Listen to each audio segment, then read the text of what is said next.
Hello beautiful people, నేను మీ Bhavani Teja. Welcome to my channel cook with me. Sunday వచ్చిందంటే చాలు చికెన్, మటన్, ఫిష్, ప్రాన్స్ ఇలా ఏదో ఒకటి ఉండాల్సిందే. లేదా బిర్యానీ అయినా చేసుకోవాలి. Chicken biryani, mutton biryani time ఎక్కువ పడుతుంది. కానీ రొటీన్గా కర్రీస్ ఏం తింటాం?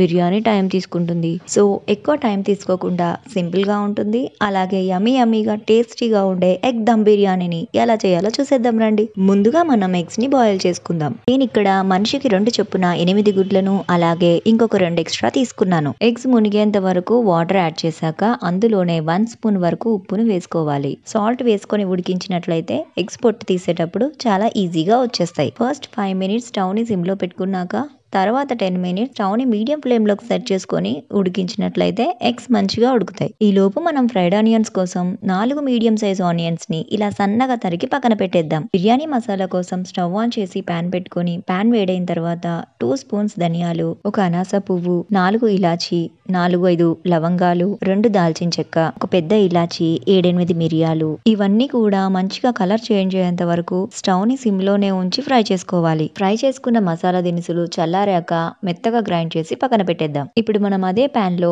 ఫ్రైడ్ ఆనియన్స్ కి ఆయిల్ వేసుకొని ఆనియన్స్ ని ఫ్రై చేసుకోవాలి. ఈ లోపు మనం వేరొక గిన్నెలో 2 మీడియం సైజ్ టమాటాలని ఇలా కట్ చేసుకున్నాక అందులోనే 7-8 వెల్లుల్లి రెబ్బల్ని ఇలా పొట్టు తీసుకొని వేసుకోవాలి. అలాగే 1 స్పూన్ వరకు షుగర్, 1 టేబుల్ స్పూన్ ఆయిల్, అలాగే హాఫ్ గ్లాస్ వరకు వాటర్ ని కూడా యాడ్ చేసుకోవాలి. ఇప్పుడు మనం స్టవ్ ని సిమ్ లోకి సెట్ చేసుకొని ఈ గిన్నెలో ఉన్న టమాటాలని బాగా ఉడికించాలి. ఇప్పుడు మనం ఫ్రైడ్ ఆనియన్స్ ఫ్రై చేసుకున్న పాన్ ఉంది కదా, అందులోనే ఆయిల్ తీసేసి ఇలా మనం ఎగ్స్ ని బాయిల్ చేసుకున్నవి పొట్టు తీసుకొని ఫ్రై చేసుకోవాలి. ఈ ఎగ్స్ ని ఫ్రై చేసేటప్పుడు కాస్త ఉప్పు, కారం, పసుపు వేసుకుని ఫ్రై చేసుకుంటే టేస్ట్ చాలా బాగుంటుంది. నేను స్టార్టింగ్ లో ఒక 2 ఎగ్స్ ఎక్స్ట్రా తీసుకోవాలని చెప్పాను కదా, ఇందుకే చూడండి ఒక ఎగ్ ఎలా అయిందో. ఎంత ఎగ్ దమ్ బిర్యానీ అయినప్పటికీ మనకి రెస్టారెంట్ స్టైల్ రావాలన్నా లేదా బిర్యానీ ఫీల్ రావాలన్నా మనకి బాస్మతి రైస్ అయితేనే బాగుంటుంది. మీరు కావాలంటే నార్మల్ రైస్ తో కూడా చేసుకోవచ్చు. టేస్ట్ లో మాత్రం ఏ తేడా ఉండదు. నేను ఇక్కడ 1 kg వరకు బాస్మతి రైస్ ని తీసుకున్నాను. రైస్ ని 2 టైమ్స్ వాటర్ లో కడిగాక నానబెట్టి పక్కన పెట్టండి. బాస్మతి రైస్ ఒక 20 మినిట్స్ కంటే ఎక్కువగా నానకుండా చూసుకోండి. ఒకసారి మనం టమాటా ప్యూరీని చెక్ చేద్దాం.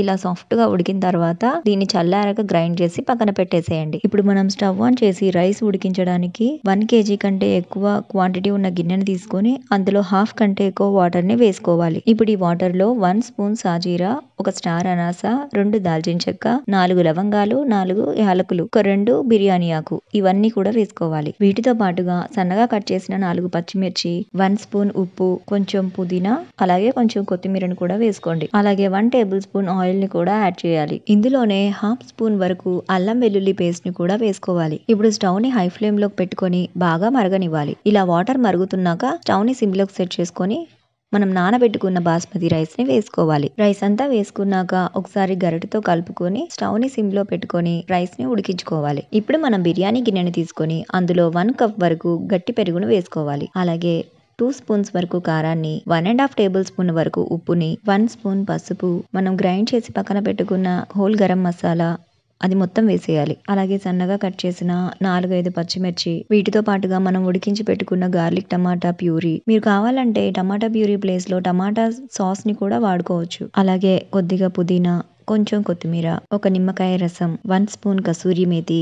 ఇందులో కసూరి మేతి ఫ్లేవర్ అనేది చాలా బాగుంటుందండి, మిస్ చేయకుండా చూసుకోండి. అలాగే మనం ఫ్రై చేసి పెట్టుకున్న ఫ్రైడ్ ఆనియన్స్, 1.5 స్పూన్ అల్లం వెల్లుల్లి పేస్ట్, 3 స్పూన్స్ వరకు ఆయిల్ ని వేసుకోవాలి. ఆయిల్ వేడిదైతేనే బాగుంటుంది. మనం ఫ్రైడ్ ఆనియన్స్ లో వాడిన ఆయిల్ ఉంటుంది కదా, అది వేసుకుంటే సరిపోతుంది. అలాగే వీటితో పాటు బిర్యానీ ఆకు, దాల్చిన చెక్క, ఇలాచి, స్టార్ అనాస ఇవన్నీ కూడా ఒకసారి వేసుకొని బాగా కలుపుకోవాలి. అలాగే మనం ఫస్ట్ బాయిల్ చేసి ఫ్రై చేసి పెట్టుకున్న ఎగ్స్ ని ఇందులో వేసుకుంటున్నాను. హాఫ్ గ్లాస్ వరకు వాటర్ ని, హాట్ వాటర్ ని వేసుకొని ఒకసారి ఇలా గరిటెతో కలుపుకోండి. మనం రైస్ ఉడికించిన వాటర్ ఉంటుంది కదా, ఆ వాటర్ యాడ్ చేసుకుంటే సరిపోతుంది. ఇప్పుడు మనం ఆల్మోస్ట్ ఉడికించిన రైస్ అంటే 80% వరకు ఉడికించిన రైస్ ని ఇలా పైన లేయర్స్ లాగా మొత్తం అంతా వేసేయాలి. 80% ఉడికిన రైస్ అంటే కాస్త పలుకుంటుంది అంతే, ఆల్మోస్ట్ ఉడికిపోయి ఉంటుంది. ఇలా మనం రైస్ అంతా స్ప్రెడ్ చేసుకున్నాక దాని మీద ఫ్రైడ్ ఆనియన్స్ ని వేసుకోవాలి. అలాగే కొంచెం కొత్తిమీర, పుదీనా కూడా వేసుకోవాలి. 3 స్పూన్స్ వరకు వేడి చేసిన నెయ్యిని కూడా వేసుకోవాలి. అలాగే 1 గ్లాస్ వరకు వేడి నీళ్ళని,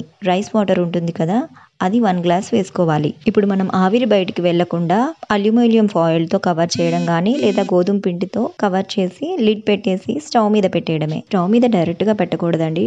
మనకి చపాతీ ప్యాన్ ఉంటుంది కదా, దాని మీద ఈ బిర్యానీ గిన్నెని ఉంచాలి. ఎక్కువ టైం పట్టదండి. జస్ట్ 15 మినిట్స్ లోనే బిర్యానీ రెడీ అయిపోతుంది. కాకపోతే మనం ఫస్ట్ 5 మినిట్స్ హై ఫ్లేమ్ లో ఉంచాలి. తర్వాత మీడియం ఫ్లేమ్ కి సెట్ చేసుకొని ఉడికించుకోవాలి. సో 15 మినిట్స్ తర్వాత చూసారా, మన బిర్యానీ రెడీ అయిపోయింది. ఇక్కడ మీకు ఒక డౌట్ రావచ్చు, 15 మినిట్స్ సరిపోతుందా అంటే ఏముందండి అక్కడ ఉడకడానికి, ఏమన్నా లెగ్ పీసెసా? కాదు కదా, ఎగ్సే కదా. ఎగ్స్ కూడా మనం ఉడకబెట్టే వేసాం అండ్ రైస్ కూడా ఆల్రెడీ 80% ఉడికింది కాబట్టి ఈ 15 మినిట్స్ కరెక్ట్ గా సరిపోతుంది. సో ఫైనలీ మన ఎగ్ దమ్ బిర్యానీ అయితే రెడీ అయిపోయింది. దీన్ని ఇంకా ఒక ప్లేట్ లోకి సర్వ్ చేసుకొని తినేయడమే. సో ఇదేనండి సేమ్ రెస్టారెంట్ స్టైల్లో చేసుకునే ఎగ్ దమ్ బిర్యానీ.